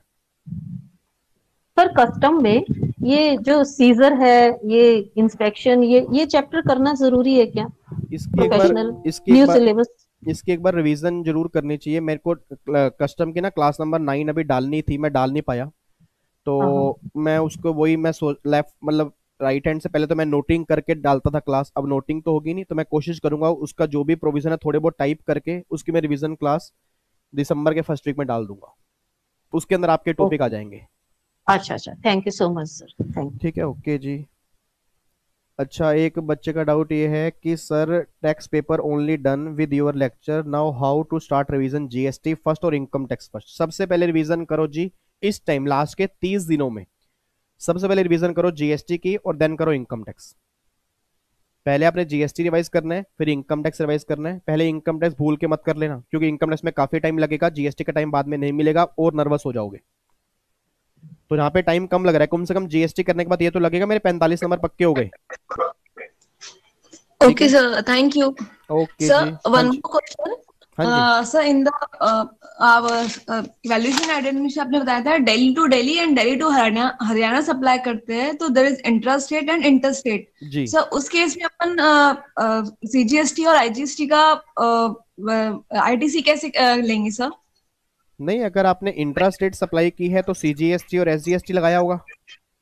यस, दिल्ली टू दिल्ली किया है तो इंट्रा लगाया है, एंड दिल्ली टू हरियाणा किया है तो सर उसमें आईजीएसटी लगाया है, बट उसमें से आपने आईजीएसटी में सिर्फ सीजीएसटी की वैल्यू माइनस की, सीजीएसटी की वैल्यू माइनस नहीं की है सर, वो डाउट था।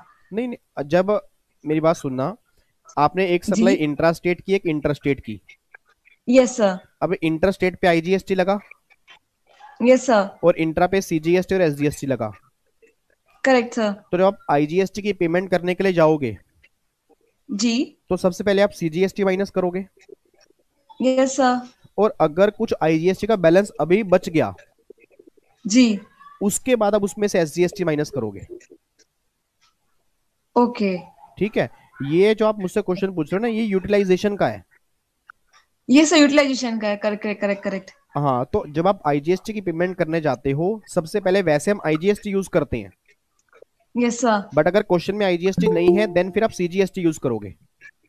और सर अगर सीजीएसटी है तो पहले सीजीएसटी यूज करेंगे तब आईजीएसटी नहीं लेंगे ना? ना, नहीं, अगर देखो ना, अगर आपके पास आईजीएसटी है, सीजीएसटी और एसजीएसटी है, यस सर, और पेमेंट करनी है आईजीएसटी की, यस सर, तो आईजीएसटी की पेमेंट करने के लिए सबसे पहले आप आईजीएसटी यूज करोगे। Yes sir. उसके बाद सीजीएसटी करोगे। ओके, ठीक है, और उसके बाद फिर अपना एसजीएसटी करोगे। मतलब एक पेमेंट के लिए तीनों का ऑप्शन अलग रहता है, क्रेडिट तो तीनों यूटिलाइज कर सकते हैं सिर्फ आईजीएसटी में। आईजीएसटी में, यस सर। सीजीएसटी के लिए आप एसजीएसटी कभी यूज नहीं करते। ओके, ठीक है ना sir. Okay, thank you sir. Okay जी। बच्चे ने, पायल ने क्वेश्चन पूछा है, सर मार्जिनल रिलीफ के लिए अगर 5 करोड़ की इनकम दी है तो उसे 2 करोड़ की से कंपेयर करेंगे? बिल्कुल करेंगे पायल, 2 करोड़ से आप कंपेयर करोगे। निकिता का क्वेश्चन है, सर ब्रेक टाइम का ले इन बिटवीन स्टडी सेशन। अच्छा, कितना लें, ब्रेक टाइम कितना लें? ओके निकिता, ब्रेक टाइम कितना लें वो आपके ऊपर डिपेंड करता है। मेरे अकॉर्डिंग तो 15 से 20 मिनट बहुत होता है, और हर 2 घंटे के बाद उठ जाओ, हर 2 घंटे के बाद, 1.5 या 2 घंटे बाद उठ जाओ। ये कई नालायक बच्चे ऐसे होते हैं सर, मैंने देखे हैं। ठीक है, 4-4 घंटे 5-5 घंटे बैठ रहते हैं, उसके बाद उठते हैं, कोई फायदा नहीं है। मेरा कहना यह है कि 2 घंटे के बाद ना आपका माइंड थोड़ा चलना बंद हो जाता है, तो बेटर ये है बिना बात के बैठने के बजाय ना 2 घंटे के बाद थोड़ा टहल के आ जाओ, थोड़े बहुत गाने सुन लो, अपनी हॉबी पे काम करो, फिर दोबारा 15 मिनट बाद पढ़ने के लिए बैठ जाओ। बट गलती से उस 15 मिनट में सोशल मीडिया मत यूज कर लेना, क्योंकि अगर 15 मिनट में सोशल मीडिया आपने पकड़ लिया तो 15 मिनट नहीं होंगे, फिर वो 1 घंटा हो जाएगा। शिवानी कह रही है, सर घर में शादी है 30 नवंबर की। ओ माय गॉड, इस टाइम में कैसे पढ़ें प्लीज सर बताइए। शिवानी पहले तो डिब्बा भिजवाओ शादी का, नालायक। पढ़ाई तो बाद में करेंगे। शिवानी कहाँ है? शिवानी, बच्चा आ ही नहीं रहा। बच्चा कह रहा है हे भगवान डिब्बा देना पड़ेगा, मैं नहीं जाऊंगा अब। अच्छा आउट ऑफ स्टेशन हूँ तो शिवानी आप बोलो तो सही, यहाँ पे बोलो ना। कहीं बाहर घूम रहे हो आप? शादी का फंक्शन है। ओ माय गॉड, शिवानी कहाँ है? शिवानी हाजिर किया जाए शिवानी को। चलो मैं बोल देता हूँ, बच्चा कहेगा यार मैं तो नहीं आ सकता। चलो शिवानी देखो, अगर घर में फंक्शन है, ठीक है, 30 नवंबर की शादी है, तो वो भी ऑब्वियस सी बात है अटेंड करनी जरूरी है। ठीक है, उसको भी आप नहीं कर सकते। ठीक है, अब घर का अगर घर के है, अगर हाँ किसी रिलेटिव की है तो उसमें आपको ध्यान रखना चाहिए कि आपका भी जाना इतना नहीं बनता। एट ए टाइम जाओ, मतलब जिस टाइम शादी है उस टाइम ही जाओ। बट अगर घर की है, भाई की है, बहन की है या खुद की है, फिर अगर खुद की है फिर तो जाना ही पड़ेगा। ठीक है, तो मतलब किसी की भी अगर घर की शादी है तो जाना जरूरी है। बट उसमें आप ये देख लो कि थोड़ा बहुत टाइम जो मिल रहा है ठीक है, बट 30 नवंबर के बाद 1 दिसंबर से लेके 20 दिसंबर तक का शेड्यूल आपका ऐसा होना चाहिए कि उस 20 दिन में ना आपकी सीटिंग होनी चाहिए कम से कम 16 घंटे की। क्योंकि जो अब ये टाइम वेस्ट होगा आपका शादी में, तो आप ध्यान देना कि अगले 20 दिन में आपको वो देना पड़ेगा। ठीक है ना? अब शादी में जितना टाइम मिल रहा है रात को, ठीक है, दिन में कभी अगर मिल रहा है तो बेटर है कि आप उतना पढ़ाई कर लो। या सबसे बेस्ट क्या होता है, मोबाइल में रिवीजन क्लासेस चल रही हैं, कान में हेडफोन लगा के सुनते रहो। जब भी टाइम मिले, 10 मिनट मिले, 15 मिनट मिले, 20 मिनट मिले, सबसे बेस्ट तरीका है वो रिवीजन क्लास सुन लो। कम से कम रिवीजन तो होती रहेगी। और जो क्वेश्चन की प्रैक्टिस होगी 1 दिसंबर से लेके 20 दिसंबर तक अपना टाइम बनाओ, उसके बीच में अपने रिवीजन करो। ठीक है, तो शादी को भी एंजॉय करना है बट पढ़ाई भी बहुत जरूरी है। जी सर, शिवानी ने बोला है जी सर। शिवानी और एक मिठाई का डब्बा भिजवाना जरूर। ठीक है, बच्चे ने उसका रिप्लाई नहीं किया, कहते ना बिल्कुल नहीं। ओ माय गॉड, आ गया, बिल्कुल सर, ठीक है, थैंक यू शिवानी। चलो अब एक बच्चे का डाउट मेरे पास ही आया है। गुड मॉर्निंग सर, सर मैंने 10-10 दिन का शेड्यूल बनाया है बट मुझे JIGL में कुछ सजेशन दे दो। JIGL का तो मुझे भी इतना खास नहीं पता। जनरल हो तो मैंने बहुत सारे बच्चों से खुद सुना ही है कि वो थोड़ा बोरिंग सा है। ठीक है, मतलब मुझे नहीं पता है या नहीं है, वो आप ही मुझे जो मतलब मुझे आप लोगों से ही पता लगता है। बट सिंपल सी बात बोलूंगा कि JIGL में अगर आपको कोई भी टॉपिक, मतलब कुछ भी अगर लो में दिक्कत आ रही है तो उसका बेस्ट तरीका ये है कि जो उसके क्वेश्चंस बने आज तक उनको जरूर करो। ठीक है ना? क्योंकि होता क्या है कि हम बोरिंग के चक्कर में कई बार उसको टाइम देते ही नहीं है। और एक बात और ध्यान देना, 40 नंबर लेने सब में जरूरी है। अगर 40 नंबर आप सब में नहीं लोगे तो एग्जाम पास नहीं कर पाओगे, बात ध्यान देना जी। ठीक है, तो अगर JIGL है या ECL है या सिक्योरिटी लो है, कोई भी टॉपिक अगर आपको दिक्कत आ रही है तो जो आज तक उन्होंने क्वेश्चन पूछे हैं उनको जरूर ध्यान दो कि वो क्वेश्चन किस तरह के आ रहे हैं, उसको ग्रिप अच्छे से बना के रखो। ठीक है जी। और एक बच्चे का डाउट है, अर्चना कह रही है सर स्टडी करते टाइम अजीब से थॉट्स आते हैं एग्जाम को लेकर, कैसे कंट्रोल करें इन थॉट्स को? मींस डर लगता है एग्जाम को लेकर। अर्चना कहां पे हो? अर्चना,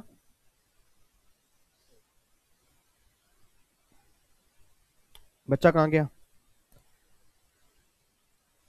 चला गया बच्चा। अच्छा, ऐसा किस किस के साथ होता है कि पढ़ते हुए थॉट्स आते हैं कई सारे? एक बार हैंड रेस करके बताना। अजीब से थॉट्स आते हैं। अजीब से का मतलब यार फेल हो गया तो क्या होगा, पेपर कैसा आएगा, ये आते थॉट्स। ओ माय गॉड, मुझे पता था नालायक को यही सोचते। हाँ साकेत, क्या कह रहे हो? सर एक बार फेल हो चुका हूँ इसीलिए कुछ कुछ। अच्छा, फिर थॉट्स आते हैं दोबारा फेल ना हो जाऊं? मैं एफर्ट्स कर रहा हूँ सर, लेकिन कुछ डर लगता नहीं है नहीं, मतलब ये थॉट्स आते हैं ना। हाँ, और ये थॉट्स आना भी जरूरी है। ये नहीं है कि ऐसा तो ऑब्वियस ही बात है किसी के माइंड में अगर थॉट्स ही ना आए तो वो थॉट्सलेस हो गया, वो तो नालायक। थॉट्स आने तो जरूरी है ना। अगर मान लो मैं अब पढ़ने कुछ काम कर रहा हूँ तो मेरे माइंड में थॉट्स आएंगे तो इट मींस मेरा माइंड सही से काम कर रहा है, और थॉट्स आना भी जरूरी है। बट हाँ, थॉट्स ही आते रहे वो सबसे बेकार चीज है। ठीक है, अब इधर सुनना ध्यान से, इधर सुनना। अब जब भी आपको पढ़ने के लिए थॉट्स आते हैं ना, तो मेरे अकॉर्डिंग थॉट्स पता कौन कौन से आते होंगे? सबसे पहला थॉट से आता होगा यार पेपर मुश्किल बन गया तो क्या होगा। ठीक है, अगर मैं पास ना हुआ तो क्या होगा। ठीक है, अगर मेरे कम नंबर आए तो क्या होगा। ठीक है, फिर दूसरे आपके मन में फिर कंपैरिजन स्टार्ट होता होगा, यार उसको तो इतना आता है, मुझे इतना नहीं आता, अगर इस चैप्टर में से क्वेश्चन आ गया तो क्या होगा, इस चैप्टर में से नहीं आया तो क्या होगा, ये सारे थॉट्स आपके माइंड में आते हैं। तो इस थॉट्स को कंट्रोल करने का सिर्फ एक सिंपल सा तरीका है। मैं हमेशा ये बात कहता हूं, देखो थॉट्स आपके माइंड में आएंगे और 100% आएंगे, बट अपने माइंड में ना थॉट्स इस तरह के लेके आओ, ये मत लेके आओ कि अगर फेल हो गया तो क्या होगा, क्योंकि सिंपल सी बात है सर, दो ही चीजें होंगी, तो पास या फेल ना, या पास या फेल, यही तो होगा ना, और कुछ तो नहीं होगा ना। और फेलियर से कभी लाइफ खत्म नहीं होती, इतना ये भी ध्यान देना कि अगर फेल हो गए तो लाइफ खत्म हो जाएगी, ऐसा बिल्कुल भी नहीं। तो अगर सोचना ही है तो आप ये सोचो कि अगर मैं पास हो गया तो फिर क्या होगा, अच्छी सोच लेके आओ माइंड में, ठीक है ना, अच्छी सोच लेके आओ कि अगर मैं पास हो गया तो क्या होगा। और दूसरा जब भी आप पढ़ने के लिए बैठो तो अपने आप से कमिटमेंट करो, ठीक है, कि अगर मेरे माइंड में ये थॉट्स आ रहा है कि अगर मैं फेल हो गया तो क्या होगा, या अगर पेपर मुश्किल है तो क्या होगा, तो अपने माइंड में ये लेके आओ कि सर पेपर मुश्किल से मुश्किल भी अगर बन गया तो 40 नंबर लेने मुश्किल नहीं है, ठीक है। तो सिंपल सी बात ही है ये, अगर आप ये सोचो ना कि पेपर मुश्किल हो गया तो क्या होगा, तो आप सारा दिन फिर यही सोचते रह जाओगे, क्योंकि पेपर बनाना आपके हाथ में नहीं है, पेपर बनाना आपके हाथ में नहीं है। सिर्फ हमेशा जब भी आप पढ़ने के लिए बैठा, आप ये सोचो कि मुझे ये टारगेट कंप्लीट करना है, अपना बेस्ट देना है, पेपर कैसा बनेगा, मैं पास होऊंगा फेल होऊंगा, वो सारी की सारी बातें मेरे हाथ में नहीं है, ठीक है ना। तो ये थॉट्स बिना बात के ना अपने माइंड में कम से कम लेके आओ। थॉट्स आने जरूरी है पढ़ने के लिए, बट थॉट्स ही आते रहेंगे वो सबसे बेकार काम है, ठीक है। तो अर्चना ने बोला कि सर अजीब से थॉट्स आते हैं एग्जाम को लेकर, तो ये अजीब से थॉट्स, हाँ जी अर्चना। हाँ सर, वो डाउट था मेरा, मतलब पढ़ने बैठते हैं ना तो ऐसा लगता है कि हमने जो पहले पढ़ा था वो गायब हो गया दिमाग में से, और जो पढ़ रहे हैं मतलब जो पढ़ते हैं ना निकलता जाता है, ऐसा कुछ होता है। अच्छा, पढ़ते हैं निकलता जाता है, ये ऐसा लगता है आपको या ऐसा होता है? ऐसा होता है, मतलब फिर दोबारा रिवाइज करते तो सारा याद आ जाता है। नहीं, वो तो देखो सिंपल सी बात है, वो तो हर एक इंसान के साथ होता है कि जब हम पढ़ने के लिए बैठते हैं, पढ़ के कंप्लीट करते हैं तो हमें ऐसा लगता है कि हमें कुछ याद ही नहीं है। बट इतना मुझे बताओ, जब आप क्वेश्चन सोल्व करते हो या वो प्रोविजन आप दोबारा पढ़ते हो, तो क्या आपको ये ध्यान आता है कि आपने पहले पढ़ा हुआ है? सर याद आता है। और सारा प्रोविजन दोबारा से याद आ जाता है? हाँ सर। हाँ, तो इट मीन्स आप नहीं भूल रहे हो कुछ। देखो मतलब जैसे दूसरे सब्जेक्ट बैठ के पढ़ते हैं ना, तो ऐसी फीलिंग आती है कि हम कुछ भूल रहे हैं। देखो वो तो सबको फीलिंग आएगी, और ये बात ऑलवेज ध्यान देना कि 100% सिलेबस तो कोई भी याद नहीं कर सकता, ठीक है ना। ये तो गारंटी है कि अगर मैं बोलूं कि 100% मैं सिलेबस याद कर लूंगा, वो तो पॉसिबल किसी के लिए भी नहीं है। और ये तो आपने रिसर्च भी देखी होगी, हर 20 मिनट के बाद इंसान भूल जाता है 70% जो उसने याद किया था पहले, ठीक है। तो जब भी आप पढ़ते हो ना, तो आप ये मत सोचा करो कि पढ़ने के बाद यार मेरे को याद ही नहीं आ रहा कि मेरे को एग्जाम में कैसे याद आएगा। सबसे बड़ी प्रॉब्लम बच्चों को ये होती है कि अगर मुझे अभी याद नहीं आ रहा तो एग्जाम में कैसे याद आएगा। ये थॉट्स अपने माइंड में कभी मत लेके आओ। इतना लेके आओ कि जब आप पढ़ रहे हो उस समय अपने अपना बेस्ट देना है। मैं गारंटी दे रहा हूं, जब वो क्वेश्चन आपके सामने आएगा ना, वो प्रोविजन आपके माइंड में अपने आप आ जाएगा, ठीक है। तो बिना बात के ना ये मत सोचा करो, ये 100% लोगों के साथ प्रॉब्लम होती है, सबको ये फील होता है। आप नहीं, जितने बच्चे इस टाइम सामने बैठे हैं सबको ये फील होता है कि मुझे ही कुछ याद नहीं आ रहा, और ऐसा कुछ नहीं होता। जब आप क्वेश्चन देखोगे, क्वेश्चन को पढ़ के कॉन्सेप्ट याद करने की कोशिश करोगे, आपको सब कुछ याद आना स्टार्ट हो जाएगा, ठीक है अर्चना। सर मैं एक क्वेश्चन पूछूं सर? जी।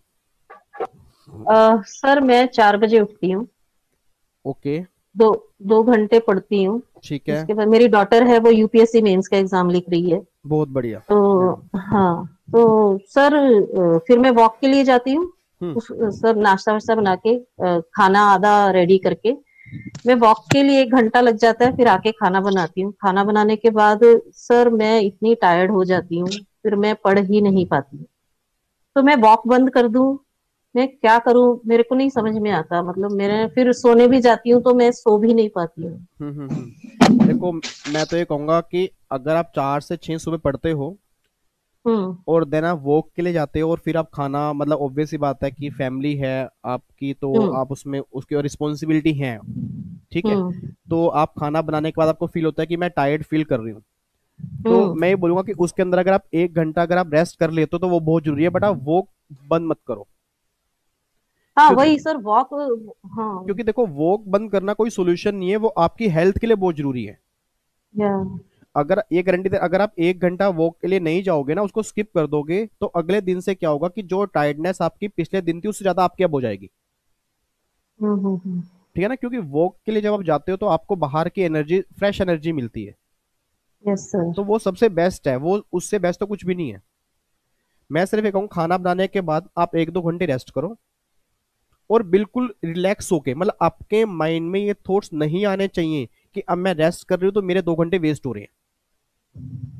सर वो नींद ही नहीं आती है टेंशन के मारे। हाँ, तो और फिर जैसे ही ये ना सबसे बड़ी प्रॉब्लम है ये। चलो आपकी तो आप तो मतलब काफी अंडरस्टैंड हो, बट जो ये छोटे छोटे बच्चे इस टाइम सामने बैठे हैं मेरे पास, हाँ जब ये मेरे से जब पूछते हैं ना, तो इनको क्या होता है कि जब ये सोने के लिए बैठते हैं, इनके अभी से थॉट्स आने स्टार्ट होते हैं सोते हुए भी।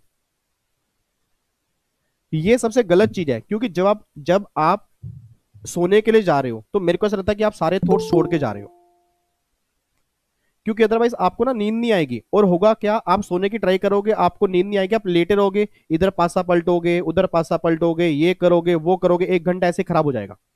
तो वही होता है सर, वही होता है। तो वही है ना, देखो अब सिंपल सी बात है, मेरी बॉडी अगर टायर्ड फील कर रही है, मेरी बॉडी अगर रेस्ट मांग रही है, तो अपने आपको तो पहले ये बोलो कि अगर मैं 1 घंटा रेस्ट कर रहा हूं तो इसके अंदर मेरा टाइम वेस्ट नहीं है, टाइम इन्वेस्ट है। क्योंकि जो ये 1 घंटे का रेस्ट मुझे मिलेगा ना, अगर ये रेस्ट मुझे बढ़िया तरीके से मिल गया तो अगले 8 घंटे मेरे बढ़िया जाएंगे। और फिर सो के उठते हैं तो ऐसा लगता है अरे पूरा दिन ही चला गया, अभी क्या। नहीं नहीं नहीं नहीं नहीं, ये गलत। टेंशन आता है। देखो ये गलत चीज है। अगर आप 2 घंटे रेस्ट कर रहे हो, तो आप 2 घंटे जब रेस्ट करके उठते हो तो ये थॉट्स नहीं आना चाहिए कि मेरा पूरा टाइम 2 घंटे वेस्ट हो गया। आप ये सोचो कि अब 2 घंटे मैंने इन्वेस्ट किए हैं, 2 घंटे दोबारा से एनर्जी मैंने चार्ज अप की है, अब मुझे क्या करना है, मुझे वो देखना है। ठीक है, तो ऑब्वियस सी बात है, अगर आपकी हेल्थ थोड़ी सही होगी तो पढ़ाई करने का भी मन करेगा। हाँ सर। ठीक है, थैंक यू जी, थैंक यू। ओके जी। नंदनी, नंदनी चरण स्पर्श सर, नहीं आप मुझे पाप मत चढ़ाओ, ऐसे लड़कियां कभी बाम नहीं छूती। Your single words means a lot, thank you sir, after watching your classes मजा आता है टेक्स्ट पढ़ने में just because of you, thank you so much. मुझे लगा आपने डाउट पूछा है, थैंक यू नंदनी। वैशाली का डाउट आया, सर मेरा बैडमिंटन प्रैक्टिस चलती रहती है, मैं एक दिन भी छोड़ नहीं सकती हूँ, मैं टाइम कैसे मैनेज करूँ सर, बैडमिंटन भी मेरे लिए इम्पोर्टेंट है, please sir give me advice. Vaishali कहाँ पे हो? Yes sir. हाँ, कितना टाइम बैडमिंटन प्रैक्टिस चलती है आपकी? सो morning 2 hours and evening 2 hours। मतलब 4 घंटे प्रैक्टिस चलती है? Yes sir. ओके, तो अब आपके दिसंबर में एग्जाम है? Yes sir. तो मैं आपसे यही रिकमेंड करूंगा, देखो बैडमिंटन प्रैक्टिस आप नहीं छोड़ सकते और एग्जाम भी नहीं छोड़ सकते, ऑब्वियस सी बात है। Yes sir. तो कोशिश ये करो कि प्रैक्टिस अपनी एक टाइम करो, मतलब मैं ये नहीं कह रहा कि आप छोड़ दो, ओके बट सर। 4 घंटे की जगह आप 2 घंटे लगाओ। देखो आपको ना थोड़ा सा देखना पड़ेगा कि इस 30 दिन में क्या जरूरी है। Okay sir. जहां आपके एग्जाम खत्म होंगे ना, आप 4 की जगह 6 घंटे कर लेना, क्योंकि फिर पूरा ओके दिन सर। आपके पास फ्री होगा। Okay sir. बट अभी इस 4 घंटे को 2 घंटे पे लेके आओ, चाहे वो मॉर्निंग चाहे वो इवनिंग, और जो भी आपके ट्रेनर है उन्हें बोल दो कि उन 2 घंटे के अंदर आपको कुछ जो भी आप, मतलब मुझे नहीं पता इतना, बट उस 2 घंटे के अंदर जो भी आपकी ट्रेनिंग है वो कंप्लीट कर दे जितना हो सकता है। Okay sir. और जब एग्जाम कंप्लीट होंगे उन्हें आज ही बोल दो ना कि जब एग्जाम कंप्लीट होंगे तो मैं आपको 5 घंटे या 6 घंटे जो ट्रेनिंग होगी वो दे सकती हूँ। ठीक है ना, बट अभी अगर 4-4 घंटे ट्रेनिंग भी करके चलोगे और एग्जाम की तैयारी भी करोगे तो कहीं ना कहीं प्रॉब्लम आएगी। Okay sir. कर सकते हो वैशाली इतना? Yes sir. हाँ, तो कल से 2 घंटे प्रैक्टिस करनी है। Okay sir. ठीक है, अब मॉर्निंग इवनिंग वो आप देख लो, बट 4 घंटे प्रैक्टिस इस 30 दिन के अंदर मत करो। ओके क्योंकि सर। होगा पता क्या, उससे ना फिर बॉडी टायर्ड फील होगी यस सर। और फिर पढ़ने का मन नहीं करेगा। Okay sir. तो इस टाइम तो हमें बॉडी को फिट रखना है ना। हाँ जी। ठीक है, हाँ जी सर। ओके, थैंक यू जी, सर। ओके। अच्छा, अब 2-3 मैं डाउट और लूंगा, उसके बाद फिर कल मिलेंगे दोबारा से सुबह 11 बजे। ठीक है, किस बच्चे का डाउट लूं? Hello sir. हेलो संजय। हाँ सर। हाँ जी। सर मेरे को ये डाउट है जीएसटी में कि सर अगर कोई बंदा स्पेशल कैटेगरी ऑफ स्टेट में भी बिजनेस करता अपना हम्म और नॉर्मल प्लेस पे भी करता है जहाँ पे स्पेशल कैटेगरी ऑफ स्टेट के अलावा, हम्म तो उसके लिए एग्रीगेट टर्नओवर की लिमिट क्या काउंट की जाएगी? 75 लाख या सर 1.5 करोड़? 75। 75। और सर मेरे को ये भी डाउट था कि एक कंडीशन है एग्रीगेट टर्नओवर को अपन काउंट करते हैं तो उसमें इंटर स्टेट को कंसीडर किया जाता है, मतलब सप्लाई का इंटर स्टेट सप्लाई को कंसीडर किया जाता है एग्रीगेट टर्नओवर के काउंट के लिए। बट लेकिन 10 के सबसेक्शन 2 में ये कंडीशन डाल रखी है कि इंटर स्टेट आउटवर्ड सप्लाई नहीं कर सकता वो गुड्स की। तो वो सर एक्चुअली में मतलब अगर वो inter state outward supply goods की करेगा तो कंपोजिशन की स्कीम में आ ही नहीं सकता सर। नहीं नहीं नहीं नहीं, देखो मैंने जब ये समझाया था तो मैंने उस टाइम भी कहा था कि जब एग्रीगेट टर्नओवर लेते हो उसके अंदर लिखा हुआ है कि आप अगर कोई इंटर स्टेट सप्लाई करते हो तो भी वो काउंट होगी। अब एक बात मुझे बताना कि जब भी हम कॉम्पोजिट स्कीम लेने की एलिजिबिलिटी चेक करते हैं, एलिजिबिलिटी के लिए हम टर्नओवर चेक करते हैं पिछले साल की। हाँ सर। तो क्या पिछले साल आपने कॉम्पोजिट स्कीम ली हुई थी? अगर पिछले साल अगर नहीं ली हुई थी मानते हैं सर अपन। हाँ, तो अगर नहीं ली हुई थी इट मींस आप इंटर स्टेट सप्लाई कर सकते हो। Yes sir. तो अगर आप पिछले साल इंटर स्टेट सप्लाई कर रहे हो तो गवर्नमेंट कहती है वो आपकी एग्रीगेट टर्नओवर में काउंट होगी, उसके बाद हम टर्नओवर देखेंगे। ठीक है sir. Let's take an example, आपने पिछले साल इंटर स्टेट सप्लाई की है और आपकी एग्रीगेट टर्नओवर आ गई 120 लाख। हाँ सर। अब 150 लाख तक है। हाँ सर। इट मींस आप कॉम्पोजिट स्कीम ले सकते हो। कंपोजिशन के लिए फिर एलिजिबल माना जाएगा। वही मैं बता रहा हूं ना। अब अगर आप कॉम्पोजिट स्कीम ले लेते हो उसके बाद आप इंटर स्टेट सप्लाई नहीं कर सकते। ठीक है सर, मतलब कंपोजिशन एडॉप्ट करने के बाद अपन inter state supply of goods ही कर सकते हैं, आउटवर्ड सप्लाई। मतलब मैं कहना ये चाह रहा हूं कि आप इंटर स्टेट सप्लाई जो है वो इंटर स्टेट सप्लाई नहीं कर सकते स्कीम लेने के बाद। ठीक है सर। ठीक है ना। अगर आपने स्कीम एलिजिबिलिटी चेक करनी है उसके लिए आप पूरी टर्नओवर लेके चलोगे। ठीक है सर। ठीक है। और किसी का एक आधा क्वेश्चन कुछ पूछना हो बताओ जी, फिर कल मिलेंगे। कोई बच्चा? हाँ जी सर। जीएसटी रिवर्स चार्ज में क्वेश्चन है, बोलो। छोटा सा सर। रिवर्स चार्ज में सेक्शन 9(3) में सर्विसेज और गुड्स का नाम याद करना जरूरी है या रिसिपिएंट और सप्लायर की भी याद करना पड़ेगा? नहीं, रिसिपिएंट और वो रिसीवर भी आपको एक बार देख के जरूर चलना पड़ेगा। हाँ, और सर और एक डाउट है सर। आरसीएम में कुछ नए सर्विसेज ऐड हुए हैं ना, मतलब दो प्रमोटर रिलेटेड कुछ सर्विसेज, फ्लोर स्पेस इंडेक्स वगैरह। किसमें? वो आपके दिसंबर के लिए नहीं है। नहीं है? नहीं, जो अमेंडमेंट क्लास के अंदर डाले हैं बस वही आपके दिसंबर के लिए हैं। Okay sir. ठीक है, चलो। सर? हाँ जी छाया। सर जो हमारे ना आपने डाउट सेशन लिए थे ना उसमें ना आप टारगेट देते तो हमारा हो जाता था रिवाइज। तो सर प्लीज स्टार्ट कर दीजिए। वैसे आप लिखना मत, कुछ ना करना, बस हमसे पूछते रहना, मतलब जैसे आप करते थे हमेशा। मैंने भी बोला ना कि सैटरडे संडे से वो स्टार्ट हो जाएंगे। ठीक है। यस सर, काफी हेल्प हो जाती है। आप टेंशन मत लो, मैं वापस आ चुका हूँ, 30 दिन लगातार आपके साथ ही हूँ। ठीक है। और कोशिश ये करूंगा कि एक दिन और बढ़ा दूं, फ्राइडे सैटरडे संडे कर दूं। ठीक है। हाँ सर, जरूर सर। ठीक है, तो आप उसकी टेंशन मत लो, वो मैं जरूर लेके आऊंगा। और इस सैटरडे आपका डाउट सेशन होगा, इस सैटरडे भी होगा, संडे भी होगा।